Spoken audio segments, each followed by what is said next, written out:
நல்ல த்ரில்லர், நல்ல ஆக்ஷன். செமையாக பண்ணியிருக்காரு. ஐஸ்வர் செமையாக பண்ணியிருக்காரு. ஆக்ஷன் ரொம்ப சூப்பராக இருக்குது.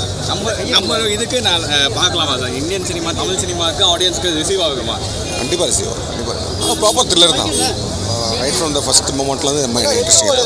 மகிழ் சார் சொன்னது வந்து அப்படியே ப்ரூவ் பண்ணியிருக்காரு. இப்போ எந்த எக்ஸ்பெக்டேஷன்ஸ் இல்லாமல் வந்து நார்மலாக பாருங்க அப்படின்னு சொல்லியிருந்தாரு. நல்லா இருக்கு படம். கஷ்டமாகுது இந்த படத்தை பார்க்கும் போது. உங்கள் பொண்டாட்டி மேலே எவ்வளோ பாசம் வச்சுருக்கேன் இந்த படத்தில் அந்த அளவுக்கு எடுத்து சொல்லியிருக்காங்க. நானும் என் பொண்டாட்டியை தேடின்னு போகிறேன்.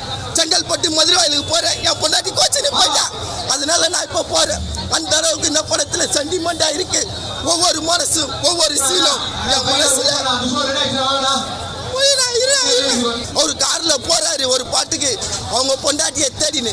இது போல நீங்களும் உங்க பொண்டாட்டியை தேடுங்க. பொண்டாட்டிகிட்ட சண்டை போடாதீங்க. பாருங்க, அதை தான் இந்த படத்துல எடுத்து சொல்லியிருக்காங்க. ஒவ்வொருத்தரும் உங்க பொண்டாட்டியை ரொம்ப பாசமா வைங்க. அதை தான் இந்த படத்துல அவங்க எடுத்து சொல்லியிருக்காங்க. பாட்டு ஒன்று வச்சாரு பாருங்க.